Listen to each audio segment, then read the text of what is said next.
What's the motherfucking deal? Welcome to The Den. If you're not familiar with The Den is the best conversation on the internet.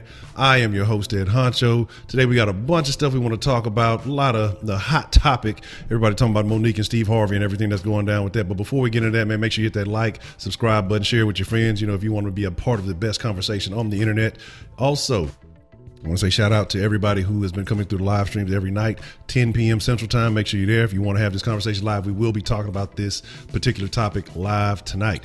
So I am your host, Ed Honcho. As I said, bunch of stuff we got to discuss relating to this Monique, Steve Harvey situation. It's not even really a situation, but people are making it seem like it's something that is. It's actually old. The shit was pre-recorded.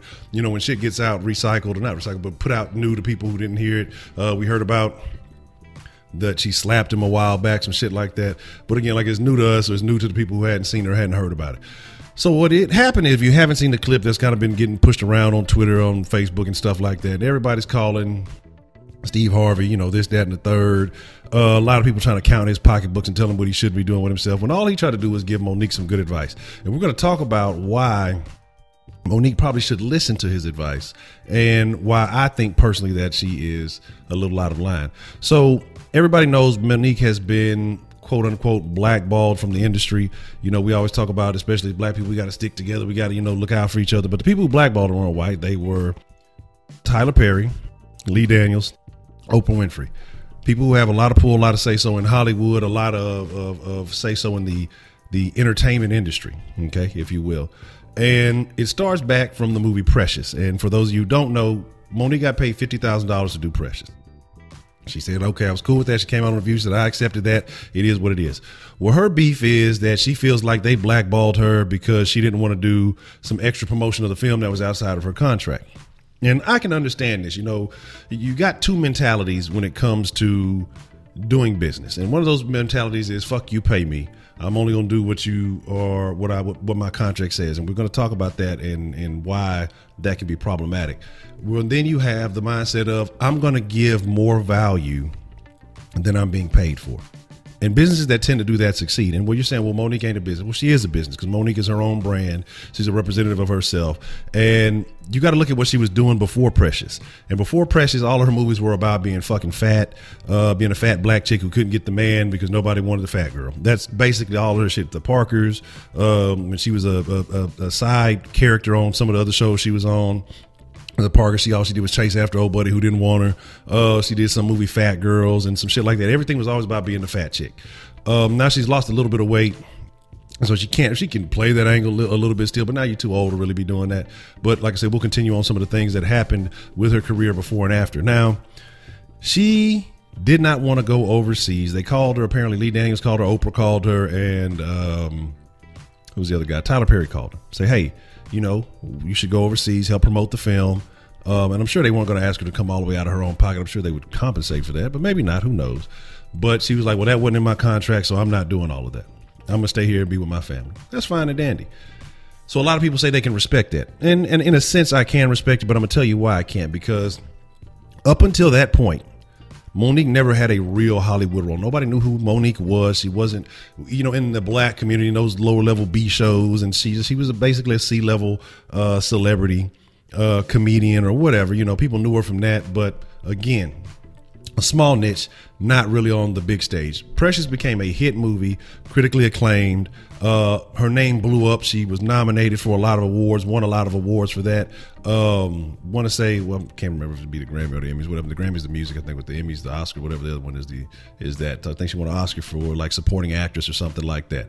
Had a good role, serious role, showed that she was able to do something different. Now, again, not mad at her for not wanting to go promote the movie. Go overseas, spread your name, get your brand out there, familiar with people who don't know you, but instead you didn't want to do that. You can't be mad that when people say, okay, well, we know exactly what we're going to get out of Monique, and that's just this, and everything else is going to be, she's not, because again, at that point, she may have had a resume. I'm not knocking it. People feel like, well, I'm putting this much work, I deserve. And I'm not telling anybody they don't deserve a certain level of whatever you believe you deserve is what you deserve. That's how I feel about myself. But also, I'm a person that's willing to give more in a situation. But it's not about me. This is Monique. So again, she didn't want to go above and beyond the Call of Duty. She was okay with what she had. Don't be mad now that those people say, okay, well, we're going to find somebody who's going to give us more value for what we need. Because in reality, you got put in a position for a role that was it was a good role. She played a great role, and I'm not going to knock it. But you got put in a position that you were never in. And now you're talking about playing the game and doing all this other stuff. And people are acting like, oh, well, see, that's what it is. It's been Hollywood. That's the crowd that you want to be in. And if that's the crowd you want to be in, then you understand how it works. You're talking about 3 power players, Daniels, Perry, Winfrey. So if you're not going to pull a small favor for people who have more pull than you probably will ever have, what makes you think that they're going to go out of their way to backdoor and help you out again?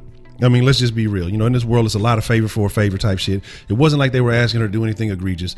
Go to the Cannes Film Festival, promote the film. She didn't want to do that. Now, she's been blackballed. Nobody wants to. Again, you were typecast before that. Lee Daniels, who I'm not a fan of, gave you an opportunity to kind of get out of that role that you had always been playing. It got you out of the role of the fat, black, lonely, funny woman and showed that you had more depth to your character. Cool. The cookbook, skinny people can't be trusted or some shit like that. Your whole act up until that point was about being fat. And so you were already kind of typecast. So now that you don't kind of want to play game, and it's not like they're saying, hey, go do all this, go do all this. Man, look, you accepted the $50,000. Nothing wrong with that. If that's all you want to do, fine. But don't come out now and complain that, I'm being blackballed in this. And now, when the Whoopi Goldberg situation, Whoopi said, man, I could have schooled you how to work. I wish you would have reached out to me. Well, I'm doing this for the little black girls.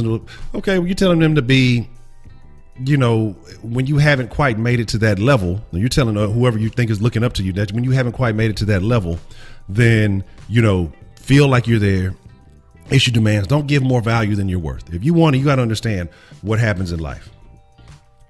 You may not get that immediate value back from that person that you are helping at that time, but someone else sees that. You go over to the Cannes Film Festival. Who knows who you mingle with in those locations, who you rub shoulders with. An opportunity comes after that puts you on an upper echelon. Those awards, once associated with your name, when people win those awards, you demand a higher payroll and all that other stuff. It's just kind of how it comes with it. But because she didn't do that, now you see a different situation happen. Now she's complaining because people say, okay, well, the idea is that she's not going to really be a person that's easy to get along with, and she's not going to give her all dedicated to the movie that she's in, because that only enhances your brand by you being in the movie. So I don't understand the downfall with it. But again, her choice, her money, her opportunities, whatever. Now, she goes on forward to Netflix, and she's mad about Netflix because they were only offering her, I think, $500,000 or something like that for a stand-up. Let's be realistic. People want Dave Chappelle money. She comes out hollering it's racist, it's prejudice, it's sexist. It's not the case. Nobody is going to say, hey, Monique has a new special on Netflix. Let me start ordering Netflix, or let me start paying a subscription monthly to Netflix because I want to see that new Monique special. Now, you talk about Dave Chappelle, who was retired or who hadn't really done a stand-up in years, who had already turned his nose up at $50, $60 million. They give him a bunch of money because how many people were Dave Chappelle fans that are you still here to this day? I wish the Chappelle show came back on. I wish the Chappelle show came back on. How many people would be willing to pay the $12, $15, whatever it's gone up now? I don't even know what it is now, but a month just to see a couple of Dave Chappelle stand-ups. You're going to have plenty of people, maybe millions of people who would. So that money's going to come back for Netflix by doing that. You're not going to get that from Monique. She has a small segment of an audience, mainly older black women. I don't even think the younger black chicks really fucking with her that much, but it is what it is. She pandered to the big girl crowd for a long time, so maybe that. But again, not enough that people are going to say, hey, let me order Netflix just to watch Monique. Maybe people who already have Netflix, who watched everything else, and they're like, hey, Monique got a stamp. I guess I'll watch this and watch it. So I understand. And like I said, go for what you're worth. If you don't think that was what you were worth, then fuck it. My way, I look at it. And again, so I'm not nowhere. I'm a YouTuber, so I don't really know how that other business goes. But my thing would be this. Okay, so right now, you're only going to offer me $500,000. Well, I'm going to still do that. It's still $500,000 because the common man can't relate. We can't feel sorry for you. Take that $500,000 and show that you put on an excellent performance. they're going to want more. People are going to want more. Hey, that Monique stand-up was great. They're going to come back to you. Okay, now we got to bargain something here. Or at the very least, you show a different side of the world, or people who may not have been familiar with you, who were just fucking with Netflix for the comedy. Hey, this chick's pretty funny. So next time you go on tour, now you have more. Like, you got to think long term. Sometimes it's the long game, and people are short-sighted, and they sell themselves short for the long term. So, moving forward from the Netflix, moving forward from the Whoopi Goldberg, and I know I'm kind of out of order with some of this stuff. Let's talk about the Steve Harvey situation, and this is where people kill me. Because it's floating around Twitter with the video, and everybody's talking about, well, Steve Harvey, he's selling out and he's doing all this other stuff. There's a lot of reasons I don't like Steve Harvey, but he gave her game and gospel, and she needs to be taking heed of that. But she's been so defiant against everybody who's been trying to say, hey, well, if you're in this industry, this is how the game works. Well, I'm doing it for the little girl who's looking up to me. Well, if nobody knows you, guess what? There's no little girl looking up to you. They're looking up to the ones who are playing the game, because that's who they see. That's who's getting pushed to the forefront, unfortunately. But we are in a day and age of new media. So, hey, maybe somebody stumbles across it. But my thing is this: when you play the game up front, pick and choose your wins and your losses. Okay.